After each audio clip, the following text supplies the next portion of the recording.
Tonight on Primetime Politics, a midpoint check-in. In light of the evolving situation after today's campaigning, I will return to Ottawa.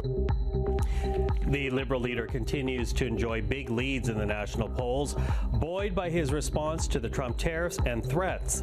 But does Mark Carney risk losing that lead as Conservative and New Democratic rivals try to shift the campaign to more bread and butter issues? We need a new Conservative government that will lock up the criminals and stop the crime for a change. If you want to defend our public universal health care, vote for a New Democrat. Coming up, we'll speak to Shachi Kurl of the Angus Reid Institute. We'll find out what Canadians are saying midway through this campaign, and our political strategists will assess the leaders' performances, what they've done well, and how they might risk losing support. This is Primetime Politics. Hello, I'm Michael Sarabio. Well, this is day 19 of the federal election campaign, just the other side of the midway point, and all major pollsters now have Liberals leading the race, and that includes the Angus Reid Institute. In its latest survey, the research firm says the Liberals now have the support of 46% of Canadians, Conservatives the support of 36%, and the NDP 7%.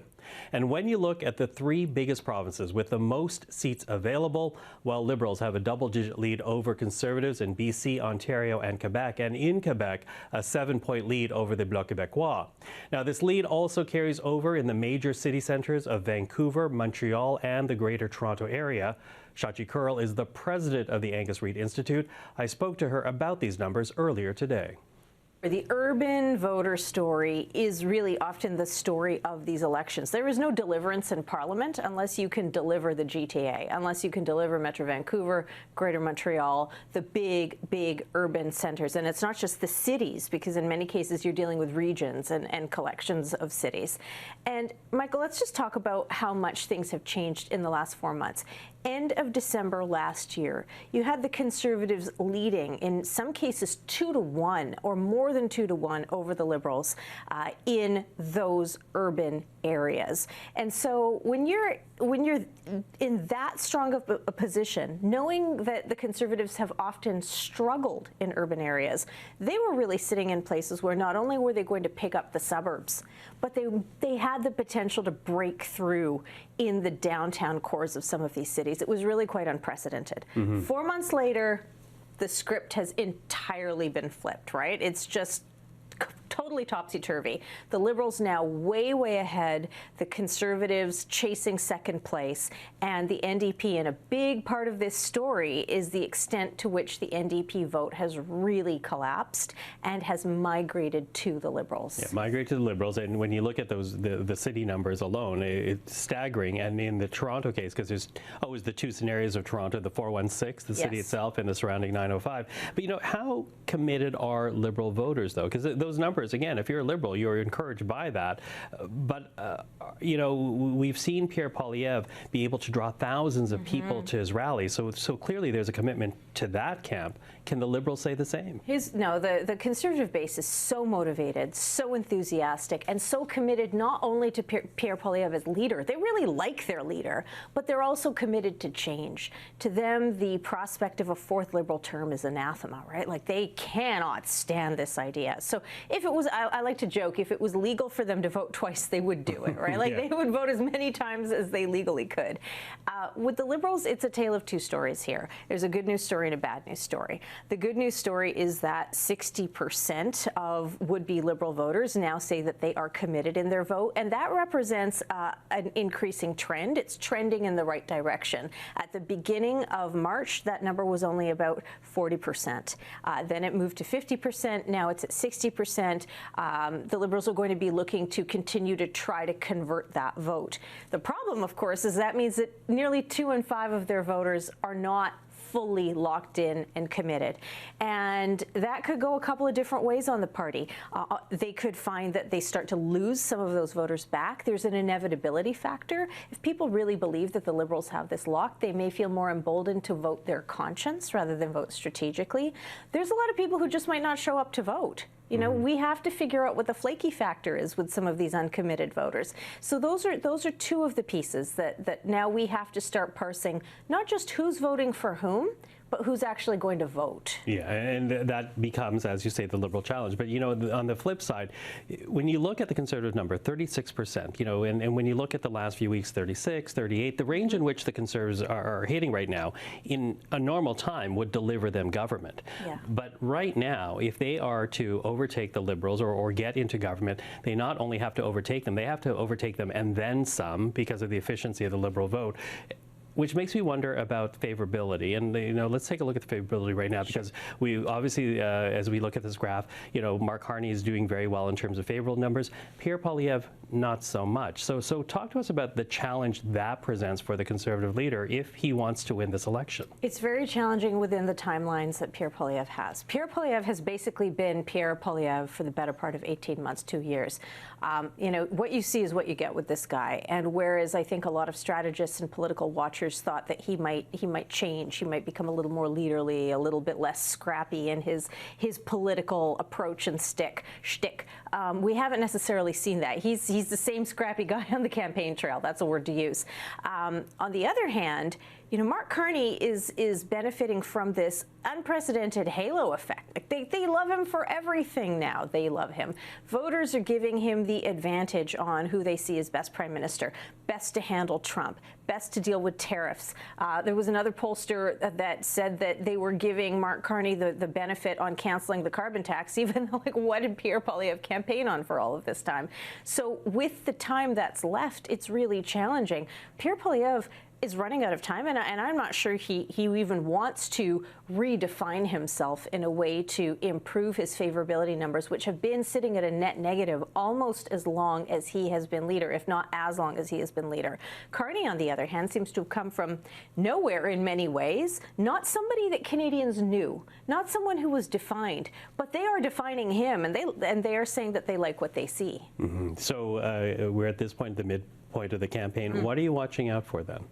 So again, I'm really keeping an eye on how this starts to translate and lock in on votes. Obviously, we have debates to get through, but once that happens, advance voting starts right away. And, you know, at some point, it's less about changing minds and switching and more about, hey, do you have a plan to vote? Have you received your voter information card? Do you know where you're supposed to go? Do you plan to vote in advance or on E-Day? Like, these are all of the little decisions that people will make at the household level that will often determine whether at the end of the day they end up going out to cast a ballot or not. And of course, the other factor in all of this is the Trump factor, right? Mm-hmm. Like he's the black swan in this ballet. He's the villain in the telenovela. He's like the J.R. Ewing of this Dallas episode. Like every time he shows up, and it has, and it does tend to have either a benefit or a neutral, but generally a benefit effect for Carney. And for Poilievre, even though he's tried the Canada Strong messaging, he's tried some of that, it hasn't really stuck. Again, it just felt like it's too late. I would say one of the things, and I'm not saying it's definitively too late for him, but I would say it's a little bit too late to continue with that line of rhetoric. One of the things that I think really defined this campaign were the things that happened before the campaign, not after the writs were issued. Yeah. And so the elbows up rhetoric, all of that, we heard that from so many leaders. We didn't hear it from Pierre Poilievre. I think a lot of people, whether consciously or unconsciously, whether they realized it or not, they were making up their minds in those moments. At least the left of center was. Okay, well, we were watching. Always appreciate when you're in our house, Shachi, Kurl. Thank you for that. Thanks for having me, Michael. Great to be in your house. Okay, let's talk about these numbers and bring in our political strategist. Susan Smith, former Liberal strategist, co-founder and principal at Blue Sky Strategy Group. Cole Hogan, a conservative digital strategist, principal at GT. And George Soule, former director of communications for the NDP. Hello to all three of you. Hello, Michael. Hello. So, you know, if you're a Liberal, as I said, you're going to be happy with these numbers. Carney very much in the lead right now. But, you know, he's also arguably been helped out in the first half of this campaign by Donald Trump making a weekly appearance, because it seems more comfortable speaking from the Prime Minister's office than he does as Liberal leader on the campaign trail. Is there a danger of the Liberals peaking too soon, too high in this campaign, Cole? Sure. I think I see, the Nanos polling had things narrowing. And when I look at the Conservative campaign over the last few weeks, there's been an effort to try to build momentum. So we had the Carolyn Mulroney endorsement in Toronto the other week. We had Harper out in Edmonton with, 10,000 plus people there to try to shore up the voter coalition that Harper had. Then we've had a series of policy announcements every day so far in the campaign. Poilievre and the Conservatives have put out a policy every day, I think, to try to say, hey, these are the answers to make us less dependent on the United States, to try to narrow the gap between Carney and the Liberals, and we'll see if that can be successful leading into the debate and for the rest of the campaign. Are you sensing an impact so far? I think that the policies on energy, on crime and addictions, the auto stuff, taking the GST off of cars made in Canada, I think these are starting to break through bit by bit, but Carney still leads on, the leading issue right now. Mm-hmm. Well, and he leads very, very strongly, evidently, Susan. But is there a danger to be leading so far ahead with half the campaign still to be had? Look, campaigns are complicated things, and mishaps can happen and opportunities can happen. I think Mark Carney's done really well, given that he's a rookie politician. He's not a rookie economist. He's stepped into the role of Prime Minister exceptionally well, both with the moves he made right at the beginning as Prime Minister, cutting the carbon tax and going to the UK and France and doing the important things that have sort of solidified people's view of him as Prime Minister, and when he's had to step away from the campaign and deal with Mr. Trump, and from a Canadian perspective, show Canadians what we're doing from an economic angle to deal with the Trump tariffs. But at the same time, I think he's acquitting himself well in terms of demonstrating the vision that he has for the country. But we have 2 weeks to go. I don't think anybody's taking anything for granted. The debates will be difficult. There's no question. I think Mr. Carney will have a hard time in the French debate, as long as he needs to be able to communicate and connect with people. But it will not be like the Pierre Poilievre slogan quip show. The English debate will be a little bit different. But I think the movement is in the right direction when you consider the Liberals were 25 points down in January, and now they're anywhere from 6 to 10 points ahead. That's an awfully big momentum shift. And if Mr. Carney continues to be the statesman, thoughtful economist that he is, I think that's the competence the Canadians are looking for. Okay, Georgia, what do you think about potential pitfalls for Mr. Carney? He enjoys a lead right now. Can he bank on that lead? Well, I think every time we say, he has to, pause the campaign to go be Prime Minister, his time behind the Prime Minister podium are his best moments in this campaign. I mean, sure, he looks the part, and it allows him to be, again, that kind of calm economist figure, rather than kind of being the politician out campaigning. So I think those opportunities are good for him. That said, when he is campaigning, there are challenges. I think the debates, he's used to those conversations. I think the French one, will be a challenge for him. You always want to sandbag our own guys, but I think it's just fair to say that it's going to be hard for Mr. Carney to go in French. I think also some of the questions he's getting around his own wealth. The NDP's really been talking a lot about tax havens, and to a question yesterday on that, he didn't say he was going to shut those loopholes up so that corporations pay their taxes. What he said was, we're going to spend less. So he's already opening the door to cuts on the Liberal side. So I think those things are some pretty big missteps that he might make in the next little while. But I do think, again, that the Conservative campaign actually is tripping. So I think it's going to be, the question increasingly is going to be majority or minority Liberal government. Okay. There's some interesting discussions or things that are happening too. There's sort of the formal campaign stuff that's happening, but there's a video that's out for people at home, someone called Nardwar, look it up, and Mark Carney's done an interview with Nardwar, and it was fun, and it was on music, and it was the other example or the other side of Mark Carney that we haven't really seen so much since the Jon Stewart interview at the beginning of the campaign. Contrast that with Pierre Poilievre, and I'm really curious about the blue Corvette and what that was about. I asked some friends about which demographic. Pierre Poilievre and his wife, for those of you that haven't seen it yet, drive around a track in a blue Corvette, not even made in Canada, and fist bump each other at the end, drive really slowly around the track. I don't know what that's about and who it's for. So you're seeing a few of those things, as well as signs at Poilievre events that they don't trust don't trust the polls. More American type, Trump type stuff that's creeping in. How big's my crowd? What did you think of my crowd? Blocking off the media. So those are things that I see nervousness on the part of the Poilievre campaign, where the Carney campaign is showing the human side of him. Let me jump in there because, Pierre Poilievre, the Conservatives, they've been drawing in huge crowds. Cole, you referenced that. And they are very big, very enthusiastic crowds, very committed crowds. But then there are moments that make you wonder if they have, snatched defeat from the jaws of victory. Take a look at this clip at a news conference involving the Conservative leader. When was the last time we had a rally that big in Canada? I don't know. I've never been to one, a political rally that big, I don't think. You know a lot about politics. Well, You're a very well-informed person. I know that if there were a bigger rally than that, you would know about it. I think so. But I think it was pretty incredible. Were any of you there? Yes. Magic, eh? Wow. Okay, you're talking about the pitfalls that Pierre Poilievre, still faces. How does that sell? What do you make of that exchange, Cole? Yeah, I don't think it's the best look, just to be fair. Like, I will boost my own team, but I don't think that we need to be bragging about the crowd sizes. Everyone sees that they're significant, and they're record-breaking numbers. They're impressive. Let them speak for themselves, which I think they do.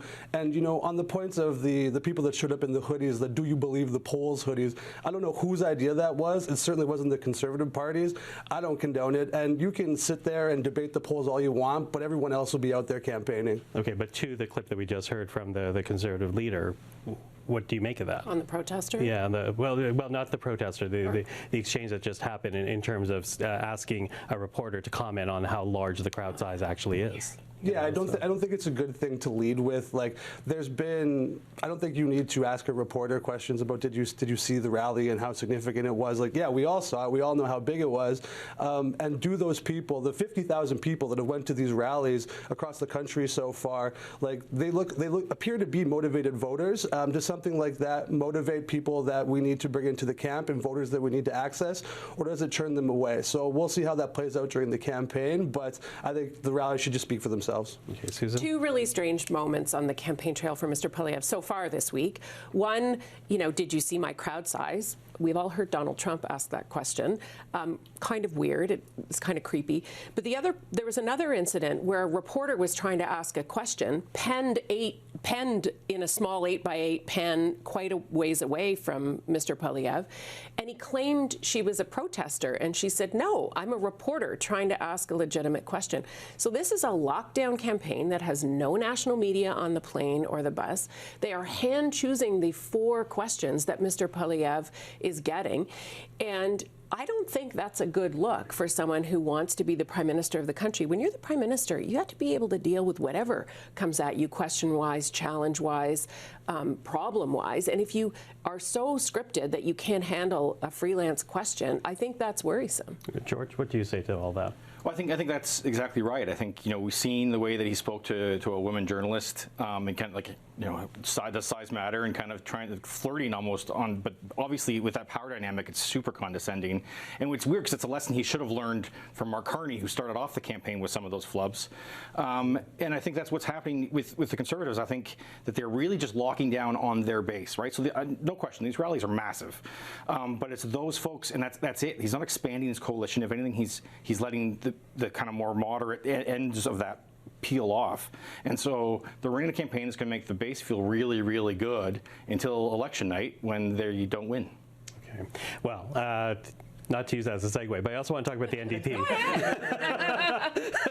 Because, we've also seen a change of tone. And just very quickly, in terms of what we're now seeing from Jagmeet Singh, no longer the message of I'm running to be Prime Minister, it's I'm running to keep Parliament honest. Is that strategy going to work? Is that the only strategy left for the party? Well, I think it's pretty typical for us, to be honest. I mean, in 2008, I think was the first time that Jack Layton stood up and said, I'm running to be Prime Minister, and people reacted to it, and he didn't quite understand it, because really there's a contract you have with people. If we're standing up front and making promises about what you want to do, and you have candidates in every riding across the country, then you have to say that the ultimate goal is government. Reality is reality, and so we're not there. And so what it is saying is, hey, do you have a local MP that you like a lot? Back them still. See what we did with 25 MPs? We were able to get pharmacare. We were able to get dental care. These are things that only happened because the NDP were there. So we're not going to back a minority government with Pierre Poilievre. But if the Liberals get a minority parliament and you've got the balance power in the hands of the NDP, then we're going to deliver. Okay, literally 2-word questions, 5-word answers rather. Will that work for the NDP, do you think? I don't think in this election it's going to. It may save 1 or 2 seats, but the ballot question is Trump and the economy. And with all due respect to Mr. Singh, he's not part of the conversation about who's best to lead Canada and deal with those 2 issues. Cool. Given the dynamics of the election, I think being honest with voters and say, look, we're not contending for government, but we'll do our best to keep them honest is probably the best angle they have right now. The Conservatives want that to keep going, though, right? Because then they don't vote Liberal. Please do. Liberals wanting Democrats to vote for the Liberals. So. Yes, we do. And there you have Canadian politics. George, Susan, Cole, thank you very much.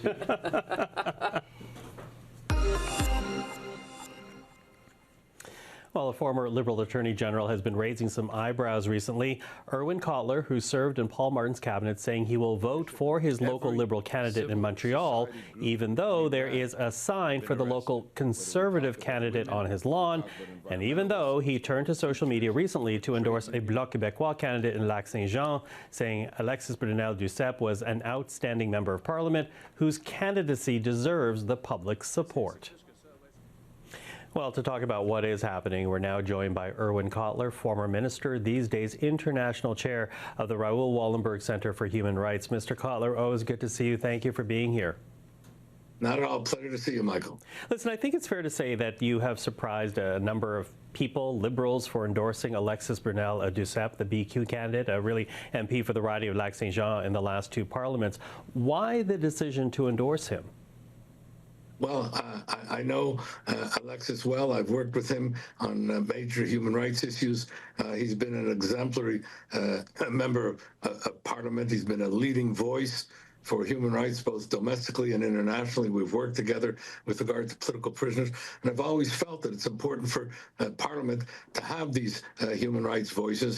He's been an inspiring member, indeed vice chair of the Foreign Affairs Subcommittee on Human Rights, in which I sat for many years and regarded one of the most important committees in the House. So he's been a leading voice for matters of common cause, and it's been a delight for me to endorse him. I should say, that I was working across party lines when I myself was a member of Parliament. I was good friends with his father, Gilles Duceppe, who visited me here in my home some months ago. I'm good friends as well with Yves-François Blanchet, the present head of the Bloc Québécois. Both he and Alexis were visiting me, along with Richard Marceau, who was the Bloc Québécois justice critic when I was Minister of Justice. We've since become close friends. So there are personal relationships here which cross party lines. I just wish more people were working across party lines for the common good in the present House. Are you concerned or bothered at all by Liberals who may be critical of you for breaking party rank?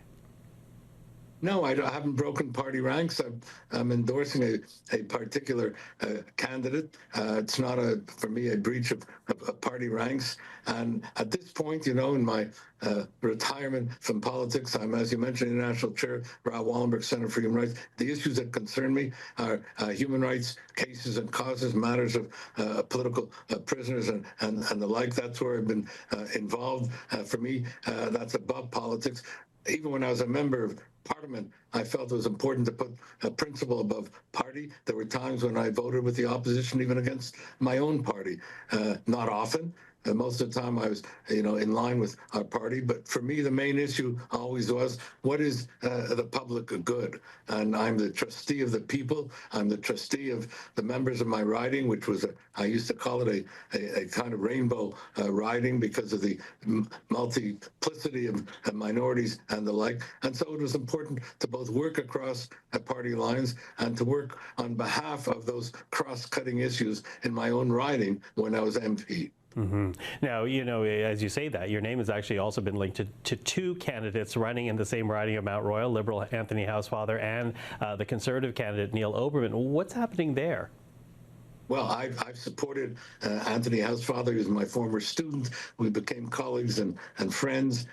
He was the mayor of Côte Saint-Luc, the riding that I live in, and I am supporting him. I've made that support public. My wife is supporting the Conservative candidate, who is also a friend of our family, and he was visiting me. I'm mainly at home these days for reasons of health, and he came by, and they put a sign on the lawn, and my wife took a picture with the Conservative candidate Neil Oberman. That has gone out there publicly. So we are a plural household. She supports the Conservative candidate. I support the Liberal candidate. We do it respectfully across party lines, and we remain friends, just as in my own household, my wife and I take different positions.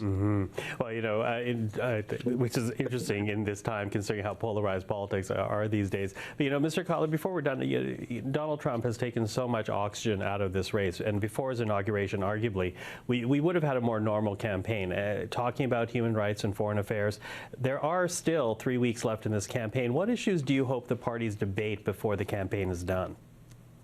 Well, you said it exactly right. He's taken all the oxygen out. You know, there was a time when the Conservatives were headed for a majority. Along came Trump, made tariffs, U.S.-Canada relations a major issue, and the whole thing has, you know, been turned on its head, and now the Liberals are in front.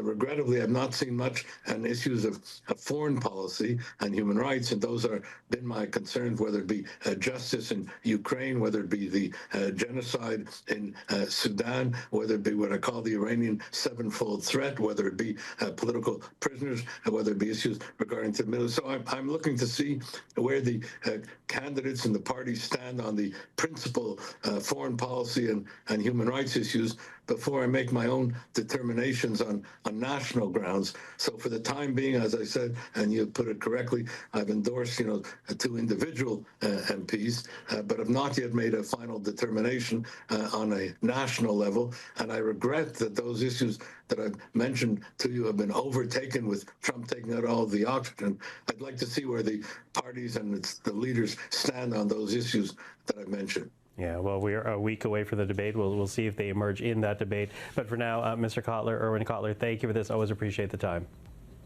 Good speaking with you, Michael. Take care. You too.